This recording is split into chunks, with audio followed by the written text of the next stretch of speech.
taong hindi natin magustuhan kahit na anong pilit sa mga sarili natin. May mga taong sadyang mabigat ang dugo natin kahit wala pa man din silang nagagawa sa atin. Ikaw kapuso, naranasan mo namang magalit sa ibang tao kahit na wala namang ginagawang mali sa'yo? Dear Papa Dudut, ako nga pala si Rosa, 50 years old. Nagkaroon ako ng problema at eto ang ibabahagi ko sa inyo ngayong araw. May kinalaman po ito sa karelasyon ng anak kong si Buboy, 25 anyos. Hindi ko nagustuhan ang bagong nakarelasyon niya dahil kaedad ko lamang. Itago na lang natin siya sa pangalang Minda. This year lang nangyari ang kwento ko kaya fresh pa sa akin ang lahat ng mga nangyari. Nag-iisang anak namin ang asawa kong si Vic si Buboy kaya lahat ng pagpoprotekta ay ginawa namin para sa kanya. Inuna namin siya sa lahat ng bagay lalo na kung alam naming mas kailangan niya. Spoiled sa amin si Buboy, lalo't siya lamang ang aming anak. Hindi nyo naman kami masisisi dahil wala kaming ibang tao na mapagbubuhusan ng pagmamahal noon.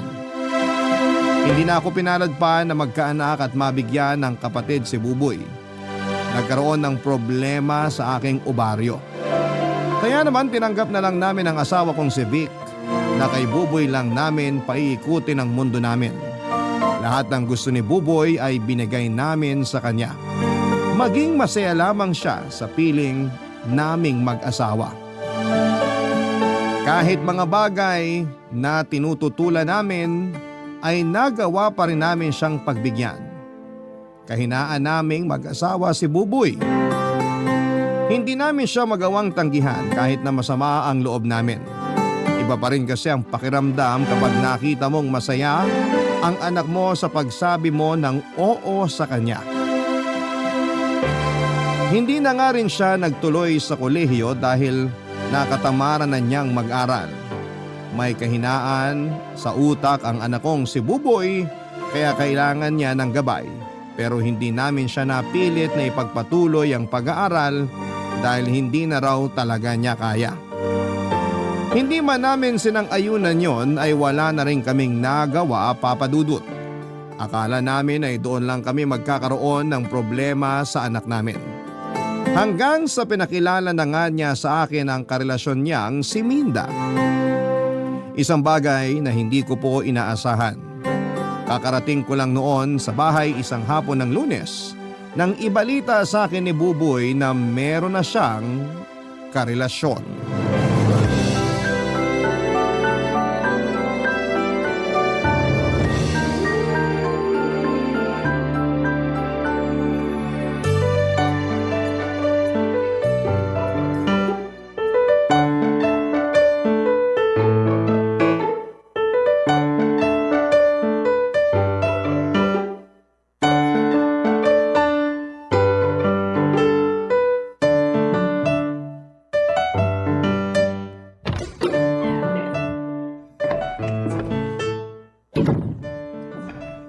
Buboy!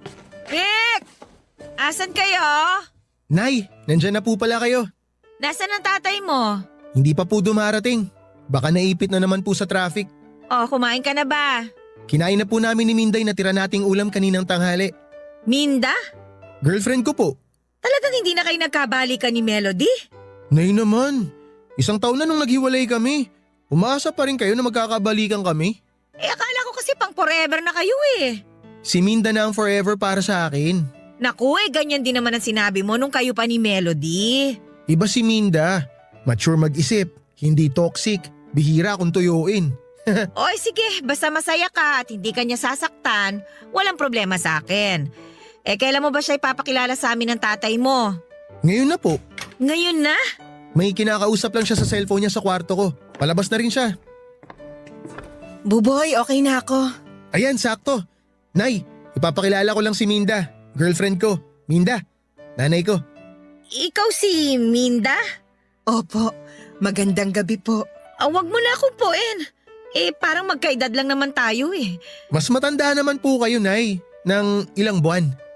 Kaya nga ang sabi ko, wag na akong puin. Pero di kayo mukhang 50 ha? 50 ka talaga? As in 50 years old? 5 at saka 0? Alam ko nakakagulat yung age difference namin ni Buboy pero… Hindi mo may imagine ang gulat ko. Pag magkasama naman kami, parang kaedad ko lang siya eh. Parang kaedad mo. Ikaw yung nagmumukhang 50. Ganon. Si Nanay talaga. Paano ba kayo nagkakilala? Teacher ka ba ni Buboy nung elementary o high school? Dentista ka ba niya? Nay! Okay lang Buboy, normal lang sa mga nanay na magtanong ng ganito. Nakaka-relate ka ba? Ilan na ba ang anak mo? Meron ka bang anak na kaedad ni Buboy ko? Sa maniwala kayo o hindi, single ako. Walang asawa o anak. Parang ang hirap namang paniwalaan yan. Pangalawang karelasyon ko pa lang si Buboy. May nakalibin ako noon at inabot kami ng 20 years bago kami nagkahiwalay. Bakit hindi mo balikan? 20 years din yun, ha? Baka naman nagkakamali ka lang sa anak ko. Baka ginagawa mo lang siyang panakipbutas. Nay, please naman. Naku, Aling Rosa. Pwede ko po ba kayong tawaging Aling Rosa? Rosa na lang ay tawag mo sa akin. Pero huwag ka magkakamaling dagdagan ng mama o kaya tita, ha? Rosa, wala na akong balak bumalik sa ex ko. Masaya na ako sa piling ni Buboy. Mabait at masipag. Napalaki niyo siya ng maayos.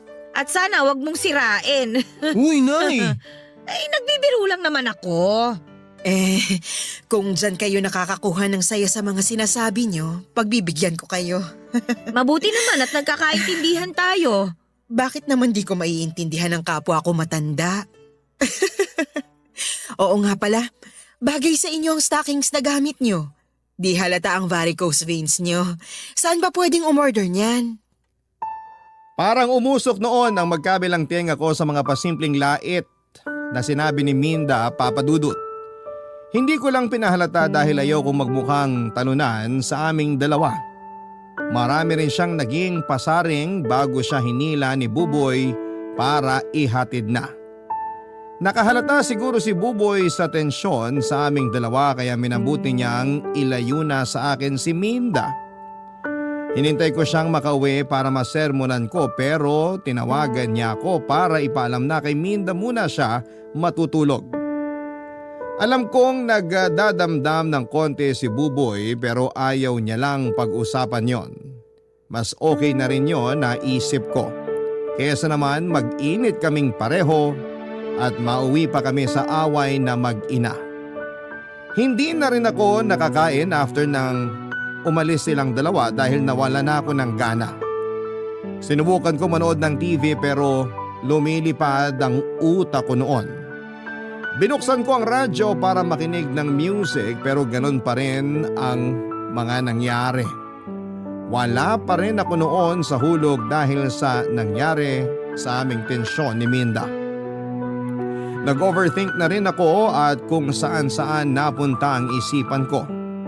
Natakot ako na baka ilayo ni Minda si Buboy sa akin. 10:00 na ng gabi nang makauwi noon ang asawa kong si Vic, Papa Dudut. Nakailang tawag ako sa kanya nung umalis na Buboy pero hindi naman niya sinagot. Kaya mas lalo ako nainis dahil kailangan ko ng kakampi pero wala ang asawa ko. Hindi ako nakatulog kaagad at sinadyang hinintay ang pagdating ni Vic. At dumating na nga siya bandang 10:00 na at mukhang napagod sa trabaho at sa traffic. Kung normal na araw, baka hinayaan ko siyang magpahinga muna para makabawi ng lakas. Lalo't alam kong may trabaho pa siya kinabukasan. Pero hindi ko kayang ipagpaliban ang isyu ko sa relasyon ni Buboy at Minda. Kinailangan ko nang sabihin kay Vic ang lahat para makakuha naman ako ng simpatya at kakampi. Pinagtimpla ko muna siya ng kape at pinagdala ng damit na pangbahay. Noong naubos na niya ang kanyang kape at naisuot na niya ang pangbahay, hinarap ko na siya para ibalita ang mga nangyari. Ramdam na noon ni Vic na may masama akong balita dahil hindi ko naman siya madalas pinagdadala ng pangbahay at pinagtitimpla ng kape kung wala lang.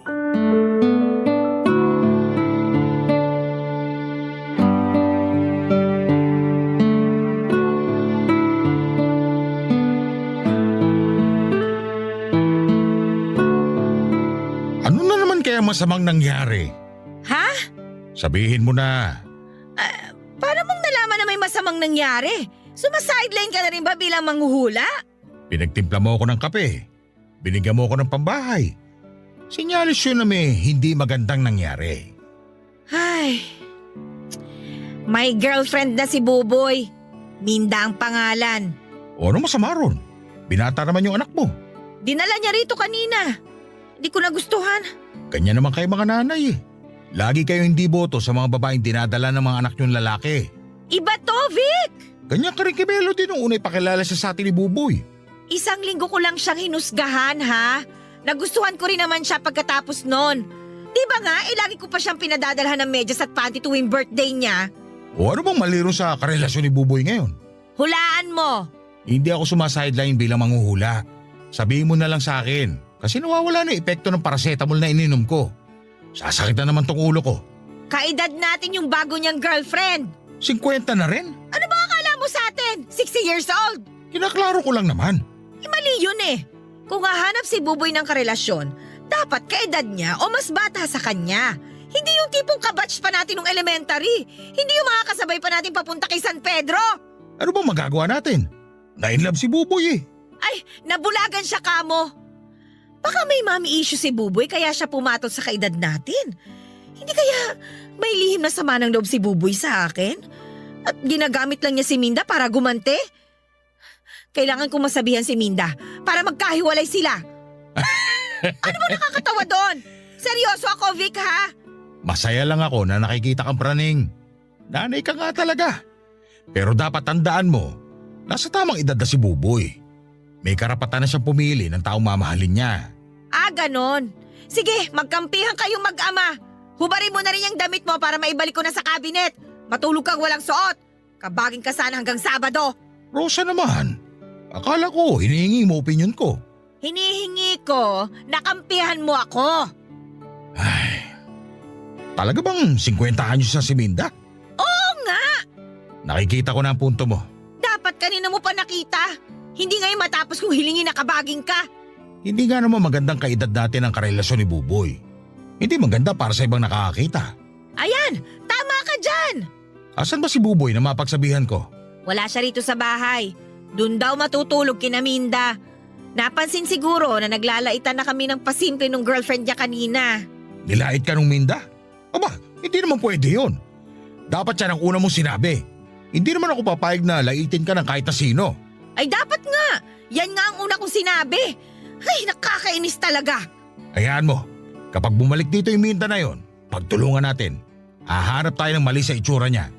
May varicose veins na rin ba siya? Malay ko. Pero yung sa akin, napansin niya. Napansin niya yung varicose veins mo? Eh di ba yun na itatago ng stockings mo? Kung maaga ka lang sanang dumating, narinig mo sana kung paano niya bastusin itong mga ugat ko. Kung alam ko lang na ngayon siya ipapakilala ni Buboy, di sana nagpajama ako o kaya nagmaong na pantalon para hindi niya nakita ang mga ugat ko sa binti na nagmumura sa galit. Kaya nga sorry na. Hayaan mo, hahanapan ko siya ng mali pag dumalaw siya rito. Hindi siya lalabas ng bahay nang hindi nagagalusan ng pagkatao niya. Aba dapat lang! Hindi mo na ba ako patutulugin ng hubad hanggang Sabado? Hindi ako pwedeng kabagin eh. May mga meeting ako hanggang Friday.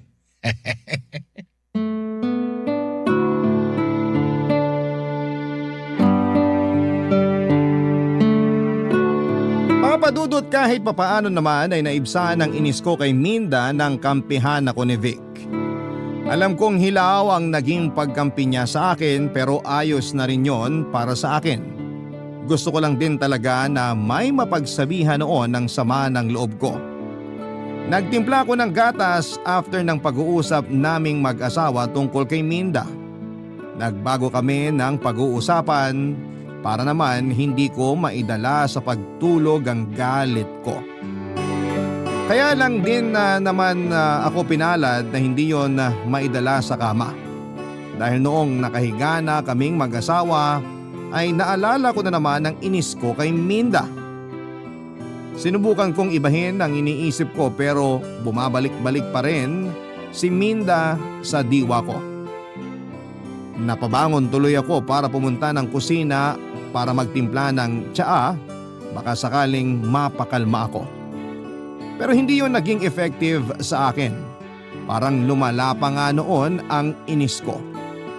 Sinubukan kong tawagan si Buboy pero hindi niya sinasagot. Nag-text ako sa kanya na sagutin niya pero hindi siya nag-reply. Baka nga naman kasi nakatulog na sila ni Minda. Baka rin naghaharutan sila noon kaya hindi niya magawang sagutin ang text o tawag ko. Dahil sa iniisip kong yon ay mas lalo tuloy akong nagalit. Lumabas ako ng bahay para magyosi. May tinago kong yosi sa gilid ng paso malapit sa may pintuan. Hindi naman ako mayosi ng tao, Papa Dudut, pero nagyoyosi lamang ako kapag sobrang stress na ako. Hindi yun alam ng pamilya ko at wala naman akong balak na sabihin ang bisyo kong yon. Doon pa lang ako kumalma nang makahit-hit na ako ng 3 beses, Papa Dudut. Nakadalawang yosi ako bago tuluyang kumalma ang mga ugat ko sa ulo. Nagpasya na rin akong bumalik sa loob ng bahay. Nag-toothbrush muna ako at nagpahid ng ointment para pangtago sa amoy ng yosi na kumapit na sa akin. Nagpalit na rin ako ng damit at saka ako nagbalik sa kwarto, Papa Dudut. Inamoy ko muna ang sarili ko at nang panatag na akong wala ng bakas ng yosi sa katawan ko, ay saka ko na tinabihan ang asawa kong mahimbing na natutulog noon. Barangay Love Stories. Barangay Love Stories. Papa Dudut, mula sa unang pagpunta ni Minda sa bahay ay hindi na ulit yon nasundan. Pakiramdam ko ay nasindak siya sa mga sinabi ko. Naramdaman niya marahil na hindi ako boto sa kanya at pinagpasalamat ko naman yon. At ilang araw din na hindi sumakit ang isipan ko sa kakaisip sa relasyon nila ni Buboy. Pinagdasal ko nga na sana ay natauhan na si Buboy dahil sa mga sinabi ko. Sana naliwanagan na siya na hindi sila para sa isa't isa. Hindi ko lang talaga ma-imagine noon na sila ang magkakatuluyan dahil sa layo ng agwat nila. Kung bakit naman kasi sa dami ng mga babaeng nagkagusto sa anak ko ay bakit doon pa sa kaedad ko? Kahit sino naman sigurong ina ay papalag, hindi ba? Papa Dudut, hindi namin napag-usapan muli ni Buboy ang tungkol kay Minda. Pareho kaming nag-alangan na mabanggit isa man sa pag-uusap namin si Minda. Nakaramdam na rin ako na medyo paiwas na rin si Buboy sa akin. Pero normal lang naman yon sa amin kapag may mga hindi kami napagkakasunduan. Inasahan kong lilipas din ang tampo niya sa akin at pagkailang. Kapag na-realize niyang tama ako sa mga sinabi ko kay Minda tungkol sa kanya. Inakala kong matatahimik na ang buhay naming pamilya dahil wala na akong balita pa kay Minda, Papa Dudut. Inassume ko talaga na hiwalay na sila kaya hindi na rin pumupunta sa bahay. Hanggang isang araw, nilapitan ako ni Buboy para sabihing ipapakilala na niya si Minda kay Vic. Nanlaki ang mga mata ko dahil sa pagkabigla. Pinagsabihan ko siya kung bakit biglaan siyang magsasabi ng ganon, buong akala ko ay hindi na sila natuloy. Napailing na lamang si Buboy at sinabing busy lang sa trabaho si Minda kaya hindi na siya naulit dumalaw sa bahay. Wala na rin akong nagawa nang mag-decide si Buboy na papuntahin na si Minda sa day off mismo ni Vic. Nainis ako dahil wala akong nagawa para kontrahin yon. Hanggang sa sumabit na nga ang araw na kinakatakutan ko. Nagkaharap na kaming buong pamilya kasama si Minda.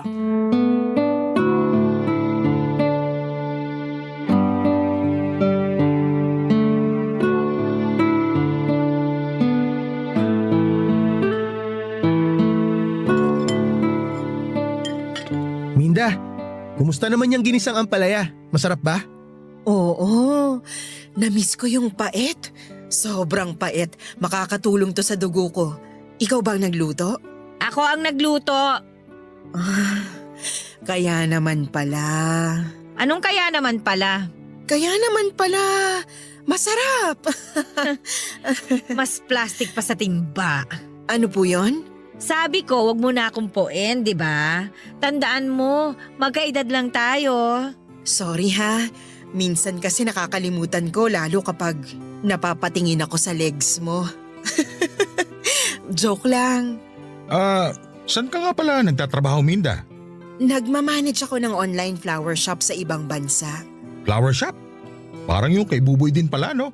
Bale tay, isa po ako sa sales representative ng flower shop na yun. Si Minda po yung boss ko. Mapera ka pala, Minda. Kaya naman pala. Kaya naman pala… Kaya may pang-maintenance ka. Maintenance? Hindi pa ako nirarayuma tulad mo. Pero kung sakaling tamaan ako, sabihin mo kung anong gamot mo ha, para makamura ako. Maintenance sa itsura ang ibig kong sabihin. Pero kung gusto mong pag-usapan ng rayuma, huwag ka mahihiya ah. Tayo-tayo lang naman ang nandito. Pwede ka namang umamin. Hindi naman kabawasan sa pagiging matanda mo kung sumasakit ang mga tuhod mo, 'di ba?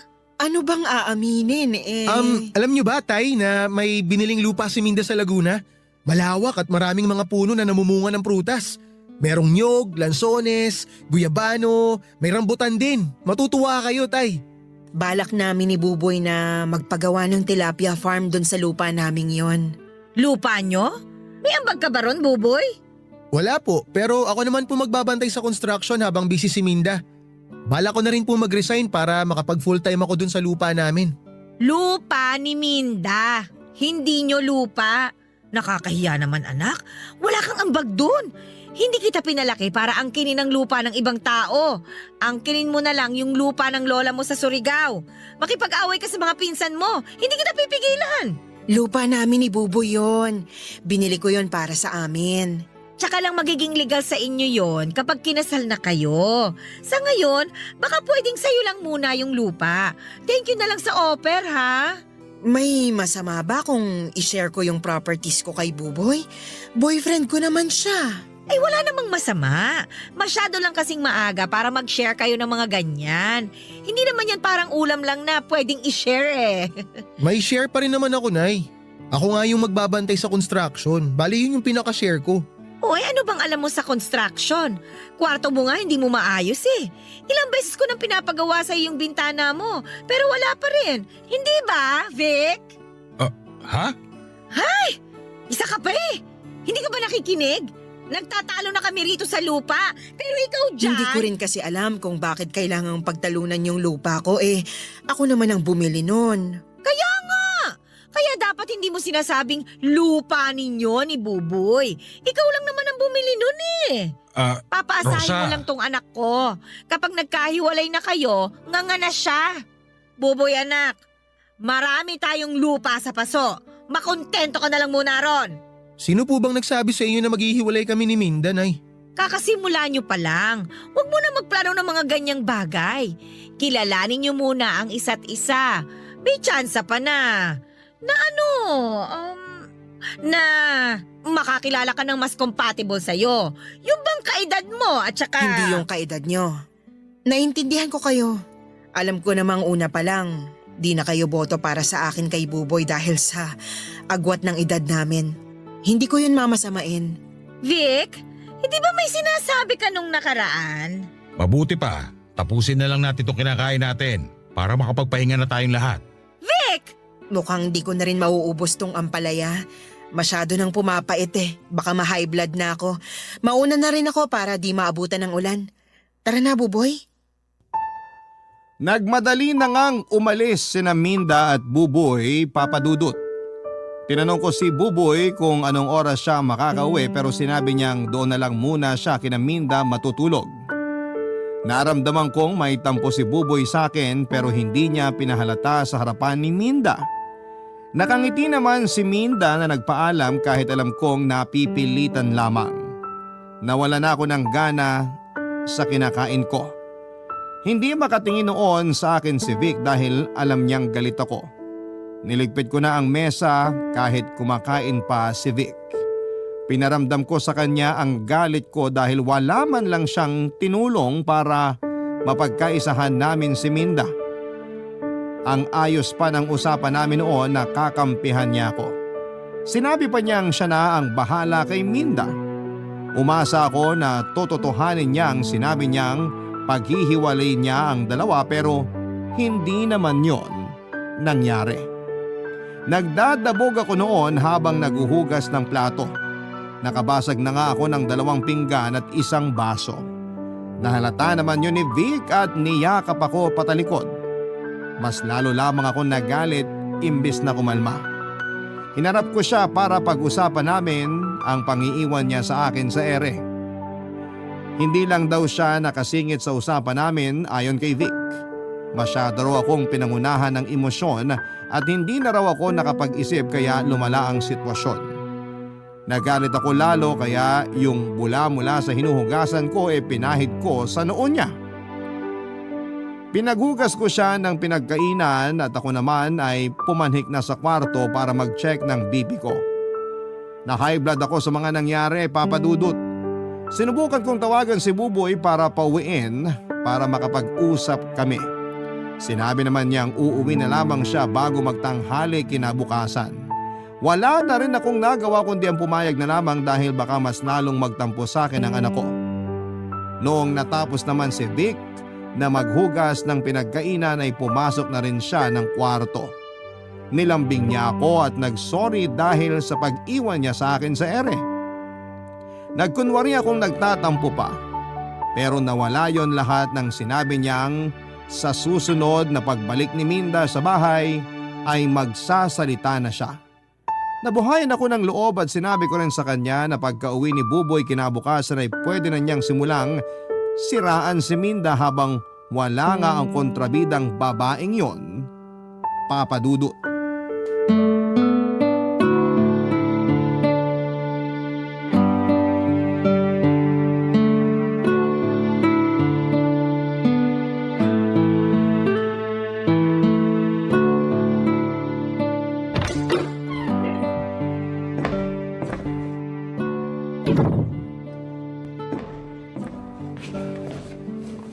Oh, bakit ngayon ka lang umuwi?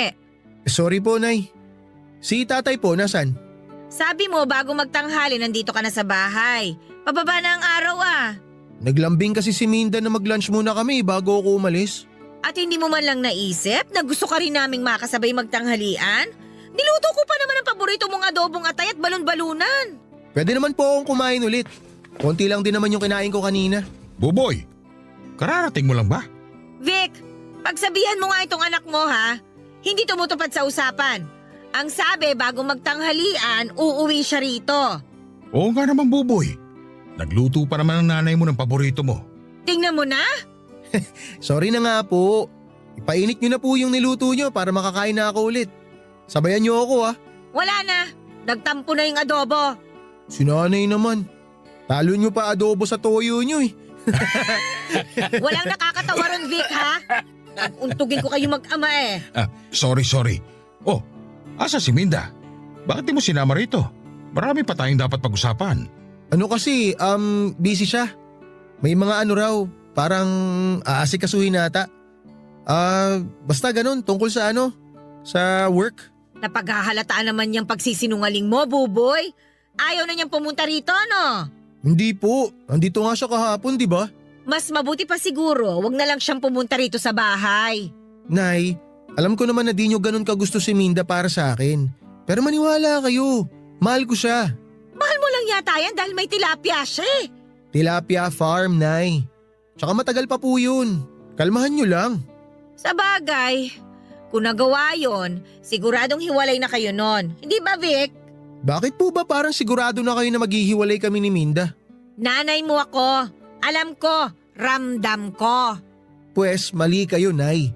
Si Minda na yung gusto kong makasama habang buhay. Sabi na eh. Dahil talaga to sa tilapia eh. Nay, kahit walang tilapia, kahit tuyo lang ang meron siya, si Minda pa rin talaga ang gusto ko. Kaya nga gusto ko kayong kausapin ni tatay eh. Tungkol saan ba yan? Bubukod na po ako. Magsasama na kami ni Minda. Ano? Hindi pwede! Bata ka pa, Buboy! Nay, ano bang bata? 25 anyos na ako.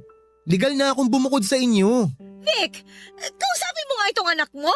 Hindi siya pwedeng umalis dito sa bahay para sumama sa babaeng yon. Para sa'yo rin itong mga bilin namin. Pero tay… Hindi ka pwedeng bumukod.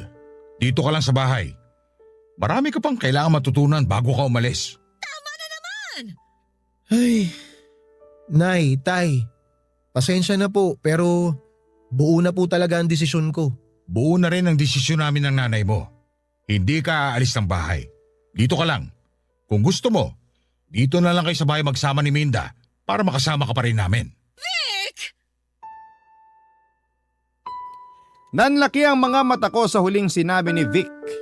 Wala sa usapan namin noon na titira si Minda sa bahay namin.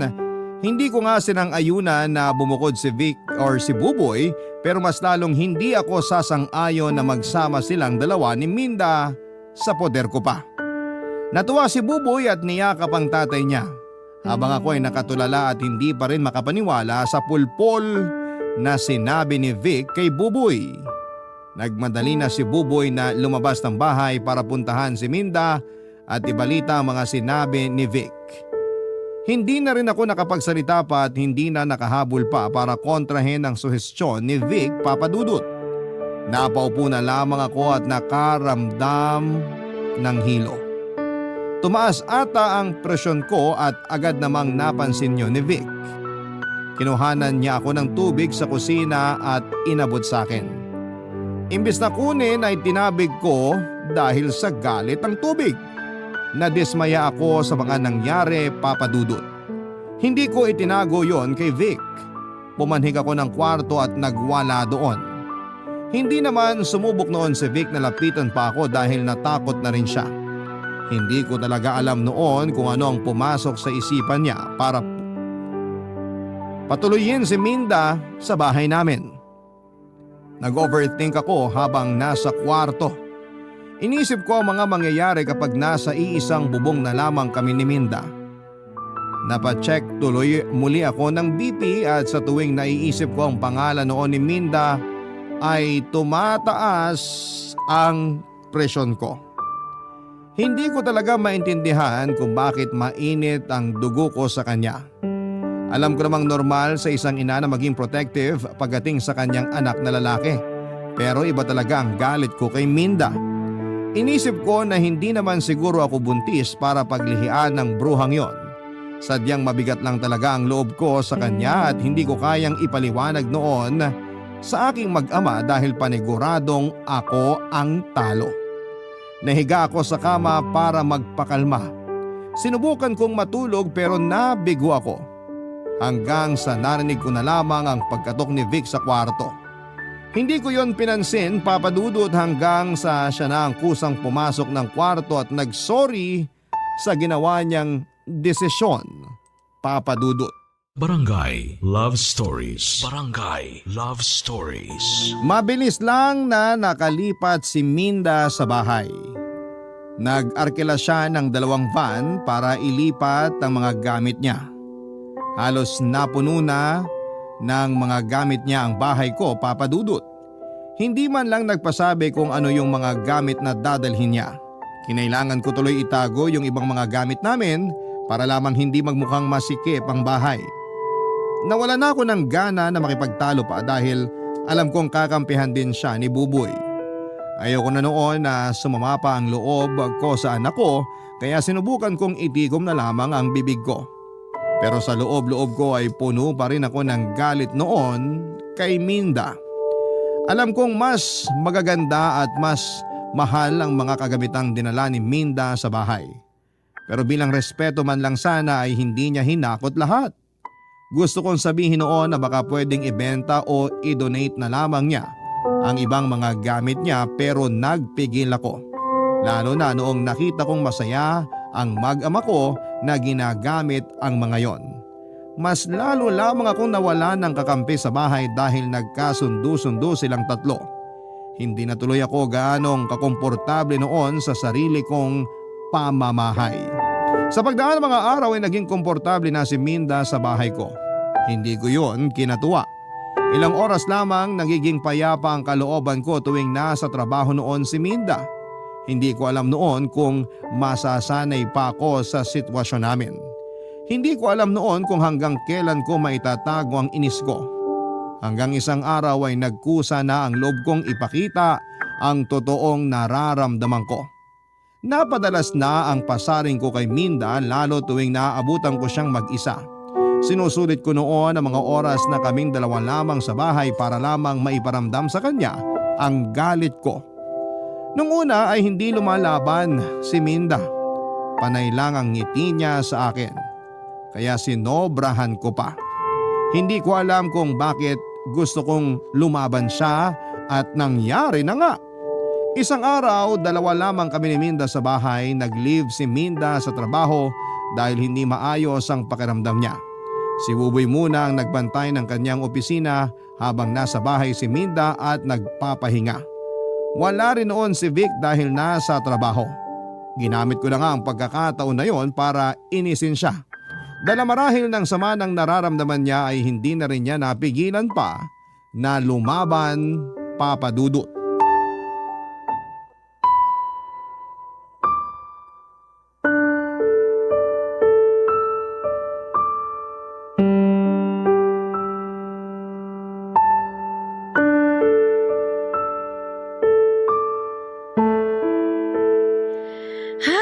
Napakasikip na ng bahay ko. Kahit hangin, hindi na magkasya. Ako bang pinaparinggan mo o yung hangin? Ay, wala sa choices na binigay mo. Ang pinaparinggan ko, itong rocking chair na dinala mo. Ilang beses na kasing tumatama rito yung hinliliit ko sa paa. Baka isang tama pa, mapudpud na. Pinapakuha ko na yan sa pamangkin ko pero next week pa raw siya pwede. Huwag kang mag-alala. Doon na sa bahay nila mang pupudpud ng hindiliit yung rocking chair na yan. Bakit kailangan next week pa? Baka pwede ngayon na. Kahit ako na magbayad sa kukuha niyan para ihatid sa pamangkin mo. Next week pa kasi babalik yung pamangkin ko. Pasensya na ha. Akala ko kasi matutuwa ka kapag inuwi ko yan dito. Bakit naman ako matutuwa kung pupudpurin niya ng hinliliit ko? Kaya nga pasensya na eh. Yung pamangkin mo, baka gustong iuwi na rin yung sopa na nakabalandra dun sa kusina. Bagay naman yung sofa ko sa kusina natin ha. Bagay sa kusina ko? Paanong bumagay? Hindi nga ako makapagluto na maayos dahil dun eh. Puro talsik na rin ng mantika yon. Sino gusto umupo sa sopa na puro mantika? Si Buboy kasi ang nag-request ng sofa na yun na ilagay sa kusina mo. Para raw kapag nagluluto ako, uupo lang siya ron para makasama ako. Kayo na lang ni Buboy ang mag-usap tungkol doon sa sofa. Bakit pa kailangan ipaabot sa kanya? Pwede namang tayong dalawa na ang magdesisyon na tanggalin yon, di ba? Aabalahin pa natin si Buboy. Pero siya kasi yung may gustong ilagay yun sa kusina. Sa ayaw ko kasi sagabal nga sa pagluluto ko. Okay, hayaan mo. Next week isasama ko na rin sa ipapadala sa pamangkin ko. Baka meron pang nakakasagabal sa'yo na gusto mong mawala rito. Hindi mo magugustuhan ang isasagot ko sa'yo sa tanong mo na yan. Oo, gets ko. Alam kong ako yung sagabal na gusto mong mawala. Bakit mo naman sinasagot ang sarili mong tanong? Kasi wala ka namang lakas ng loob sagutin yung tanong ko. Sa bagay, sa ating dalawa, ikaw lang yung malakas lagi ang loob. Malakas ang loob na magdala ng mga kalat dito sa bahay ko. Malakas ang loob na makipagrelasyon sa mas bata sa'yo. Wow. Wow lang. Asan ang lakas ng loob mo? Wow na lang ba ang isasagot mo? Alam mo, ilang buwan na kitang tinitiis ha. Hindi kita nilalabanan kasi may respeto pa ako sa'yo. Kung may respeto ka sa akin, hindi mo sana pinatulan ng anak ko. Hanggang ngayon talaga hindi mo matanggap ang relasyon namin ng anak mo? Huwag kang umasa na matatanggap ko pa yan. Hindi naman ako umaasa talaga. Kasi sarado ang isipan mo. Kahit siguro gumuho ang mundo, nakalak pa rin yung utak mo. Sa bagay, ganyan naman talaga kapag may edad na, di ba? Lakas talaga makapagsabi na may edad na. Akala mo naman nagsusumixtin ka lang. Hindi hamak na mas marami ka pang puting buhok kesa sa akin, oh. Bata pa lang ako. Marami na akong puting buhok. Nasa lahi namin yun at di lang dahil sa edad ko. Talaga ba? Oo naman. Ikaw, yung varicose vein sa trayuma mo ba? Elementary ka pa lang meron na? Sa lahi ba nakukuha yan o sa edad? Aba talagang... Minda? Nay? Oh, nandyan pala kayo. Buboy! Napaga ka yata ng uwi. Maaga kasi naming na-reach yung kota ngayong araw sa opisina eh. Nag-text ako sa'yo, Minda. Ay, sorry. Mahina ata ang signal dito sa sala ng nanay mo kaya di ko na-receive. Check ko mamaya. Ayos lang kahit mamaya na pag bakante ka. Update lang naman sa opisina yung tinext ko sa'yo eh. Kumain na ba kayo? Bumili ako ng liempo oh. Sabay-sabay na tayo. Ang sweet naman. Buboy, baka pwedeng ikaw na munang umasikaso niyan sa kusina ha? Susunod ako. Aayusin ko lang tong signal ng phone ko. Okay, sige. Nay, samahan niyo ako? Kaya mo na yan, anak. Hihilutin ko lang itong hinliliit ko. Baka kasi magtampo na sa kakauntog sa rocking chair ni Minda eh. O sige, relax lang kayo rito. Ako nang bahala sa pagkain natin. Punta na muna ako sa kusina ah. Maiwan ko na muna kayo. O, mabalik tayo. Sabi ko nga kanina, Talaga? talagang... Utang na loob naman. Hindi ka ba napapagod makipag-away? Kasi ako rinding-rindi na eh. Huwag mo nang ubusin ang lakas mo sa pangiinis sa akin kasi wala ring mapupuntahan yan. Tataas lang lagi ang BP mo. O, ngayon titiklop ka. Kanina lang matapang ka. Para kang pinausukang tandang. Tapos ngayon... Dumating si Buboy. Gusto mo bang makita ng anak mo ang pagtatalo natin? Di mo ba naisip kung anong epekto nito sa kanya? Puro na lang ba? Sarili mong galit ang iniintindi mo? Wala akong balak iwan ng anak mo. Mahal ko siya. Kung di mo pa rin ako masikmura, maiintindihan ko. Pero wag mo naman sana akong bastusin tulad ng ginagawa mo ngayon. Hindi ba tayo pwedeng mamuhay na lang ng payapa para kay Buboy? Hindi ba pwede yun? Hindi na ako nakasagot sa huling sinabi ni Minda. Lunok na lamang ako ng laway dahil may punto siya. Nagmukha akong talunan sa mga sinabi niya at alam kong tama naman siya. Hindi naman niya hinintay na makapagsalita pa ako at tumayo na siya mula sa pagkakaupo at saka pumunta sa kusina para samahan si Buboy. Ako naman ang napaupo sa rocking chair at napaisip sa mga nangyari. Napaisip ako sa mga sinabi ni Minda. Doon ako nakaramdam ng konsensya dahil maayos naman si Mindang makisama pero ako lang yung gumagawa ng paraan para maging negative ang lahat. Kaya naman naisipan kong itigil na ang nararamdaman kong galit sa kanya. Oras na para bigyan ko siya ng chance. Alam ko noon na mahirap yung gawin pero habang iniisip ko si Buboy, napilitan akong gawin yon. Naisip ko rin na baka pag pinalala pa namin ni Minda ang hidwaan namin ay lalayo na ang loob ng anak ko sa akin. Baka yun pa ang maging dahilan para tuluyan na siyang bumukod at lumayo na sa akin dahil sa pakikialam ko sa kanilang dalawa. Kaya naman para sa anak ko ay kinaya kong ibaba ang pride ko. Sinimulan ko nang makisama kay Minda, nahirapan kaming pareho pero nakaya naman. Paunti-unti ay kinilala ko siya. Tuwing wala noon ang mag-ama ko at naabutan ko si Minda ay pinagtitimpla ko siya ng kape at inaaya ko siya sa labas ng bahay para magkwentuhan. Inoffer ko rin sa kanya ang tinago kong yosi. Natawa nga siya dahil palihim din pala siyang nagyoyosi kapag wala si Buboy. Alam naming pareho na hindi gusto ni Buboy na nagyoyosi kami kaya natawa na lang din kaming pareho. Meron na tuloy kaming naging bonding na dalawa. Binigyan din niya ako ng pabango na mamahalin. Yung pabango na kayang takpan yung amoy ng yosi. Gumana ang loob ko kay Minda habang tumatagal. Doon ko naintindihan kung bakit napamahal sa kanya ang anak kong si Buboy. Maayos naman kasi talaga si Minda. Aminado na ako noon na sa akin talaga ang problema. Masaya siyang kasama at hindi ako nagkaroon ng problema sa kanya. Naging paborito ko na tuloy si Minda sa lahat ng mga nakarelasyon ni Buboy.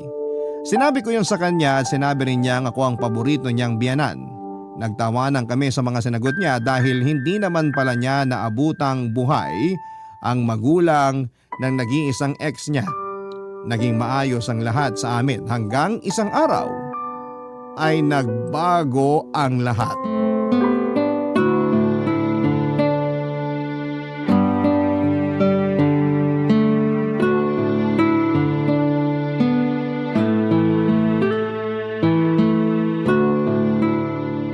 Bagong paborito ko na tong nilagang baka ni Rosa. Ang lambot ng baka. Naparami tuloy yung kanin ko. Binugbog pa kasi niya yung baka bago niya niluto. Ikaw talaga, Vic, isusumbong kita. Matagal ko nang sinumbong ang sarili ko. Gusto mo, samahan pa kita eh. Sige, next week pag di na ako busy. Maiba tayo. Busy na si Buboy sa lupa niya sa Laguna. Ang dami na nga niyang plano para roon. Hinayaan ko na lang. Ang saya rin naman kasi niyang tingnan habang ginaganahan. Masaya rin akong tignan habang ginaganahan. Hoy, ano ba? Balik naman. Para makita mo kung paano ako ganahan. Baka may makarinig sa'yo, Vic. Mamaya pang gabi ang uwi ni Rosa. Si Buboy, di ba, sabi niya, tatawag naman siya pag babiyahe na pauwi. Tara na, mabilis lang to. Sa kwarto niyo ba ni Rosa? Dito na lang tayo sa sala. Ayoko nang pumanik. Nahawa na yata ako sa rayuma ng asawa mo. Halikan ko yung tuhod mo eh. Nakakagamot ng rayuma laway ko. Sa labi ka muna. Tapos pababa sa tuhod ko. O sige, sabi mo eh. Halika nga rito. Mga hayop! Rosa! Rosa, teka lang. Walang teka lang! Wala ngang preno yung kademonyohan ninyo eh! May balik pa sa tuhod! Ano ka, santo? Please, hayaan mo kami mag-explain. Kahit anong explanation ninyo, wala akong tatanggapin! Rosa, makinig ka. Hindi namin to sinasadya. Hindi sinasadya? Biglaan lang ba? Parang hindi naman! Parang komportable nga ang paghaharutan ninyong dalawa eh! Hindi yan biglaan! Oo, aminin ko may katagalan na. Ang kakapal ang mukha ninyo! Rosa, umayo ka muna. Yun ang dapat sa'yo! Makabuto tayo ni Buboy. Bitiwan mo yung buhok ni Minda. Ngayon, nagawa mo pa mag-alala kay Buboy? Hindi mo ba naisip yun habang nagpapalitan kayo ng laway ng haliparot ng mindang ito? Please, Rosa. Mali kami, oo. Please, tigilan na natin to. Kung kailan kayo nahuli, tsaka nyo maiisipang itigil? Sinabi ng tama na. Tigilan mo ng pananakit kay Minda.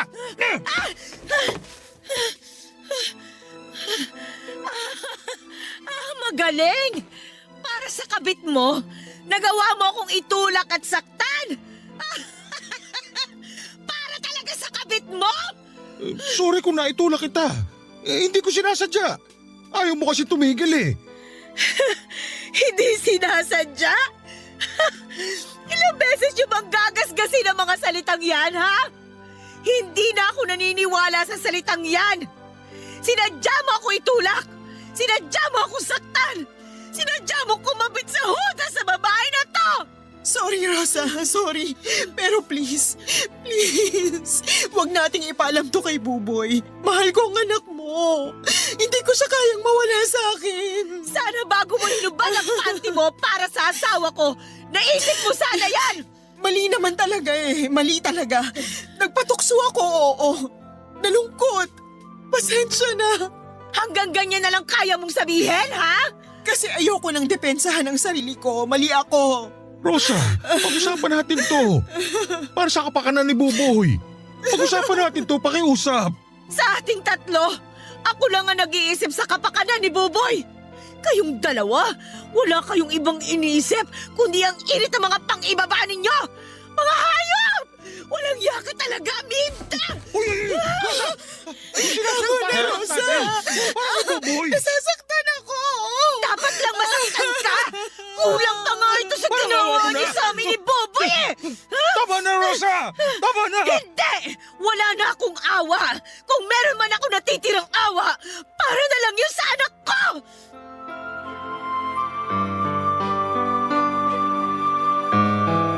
Sinubukan kong kalmahin ang sarili ko nang marinig ko nang paulit-ulit ang pangalan ng anak ko. Napaiyak na lamang ako at napaupo sa sahig sa sobrang sakit ng nararamdaman ko. Hindi nagtagal ang panginginig ng katawan ko, sinubukan akong yakapin ni Vic pero sinampal ko siya ng ilang ulit. Hindi naman niya ako nilabanan dahil alam niyang deserve niya yon. Nang mapagod akong saktan silang pareho ay doon na ako kinausap ni Vic at inamin niyang matagal na silang nagkaroon ng lihim na relasyon. bago pa man din maging sina Minda at Buboy. Isang buwan lang ang naging relasyon na yon dahil nakonsensya daw si Vic at na-realize niyang ako pa rin ang mahal niya. Nagalit si Minda at sinubukang gumanti. Nagpaligaw siya kay Buboy at na-fall na si Buboy sa kanya. Inakala ni Minda na paglalaruan lang niya si Buboy para saktan si Vic. Pero nahulog na rin si Minda sa kanya habang tumatagal. Inakala ni Minda na nawala na ang nararamdaman niya para kay Vic mula noong maging sila ni Buboy, pero nagkamali siya. Mula noong tumira si Minda sa bahay ay nanumbalik ang pagmamahal niya para kay Vic at ganun din ang asawa ko para sa kanya. Sinubukan na naman daw nilang pigilan ang nararamdaman nila pero nahirapan sila dahil nagkalapit silang muli. Hindi naman nawala ang nararamdaman ni Minda para kay Buboy at aminado naman siyang mas mahal niya ang anak ko kesa sa asawa ko. Nadala lang daw sila ng init ng nararamdaman nila sa tuwing naiiwan silang dalawa na magkasama ni Vic. Nagkamali sila na napasunod sila ng tawag ng laman pero handa na raw nilang talikuran ang ginagawa nila. Nakiusap sila na itama ang pagkakamali nila at nakiusap silang wag nang ipaalam kay Buboy ang lahat para hindi na raw masaktan pa ang aking anak. Baka kapag nalaman daw ni Buboy ang tungkol sa relasyon nila Vic at Minda ay baka kung ano pa ang gawin niya sa sarili niya. Natakot ako habang iniisip kung paanong masasaktan ang anak ko kapag nalaman niya ang katotohanan. Napamahal naman si Buboy kay Minda, baka yun na rin ang maging mitsa ng paglayo ni Buboy sa aming mag-asawa. Kaya wala akong nagawa kundi ang umuo na lamang para sa kapakanan ng anak ko. Nagpanggap kaming tatlo na parang walang nangyari at doon ako nahirapan. Araw-araw mula noon hanggang ngayon ay puro guilt na lamang ang nafe-feel ko sa tuwing nakakaharap ko si Buboy. Kaya ngayon ay gusto kong matulungan ninyo ako dahil hindi ko na alam ang gagawin ko, Papa Dudut. Tama bang ilihim ko na lang ang lahat ng ito sa anak ko at ipagpatuloy pa rin ang lahat na para bang walang nangyari? O sasabihin ko na ang katotohanan? Maraming salamat, Papa Dudut, hindi lamang sa pagbasa ng aking liham, kundi sa pakikinig na rin sa aking hinaing. Sana ay magawa ninyo akong tulungan kasama ng mga kabarangay natin na laging nakasubaybay sa inyong programa. Hanggang dito na lamang ang aking liham. More power sa inyong number 1 radio station, ang Barangay LS. Ang inyong kabarangay forever, Rosa. Nagustuhan ng iyong napakinggan? Ituloy yan via live stream sa www.gmanetwork.com/radio. Barangay LS 97.1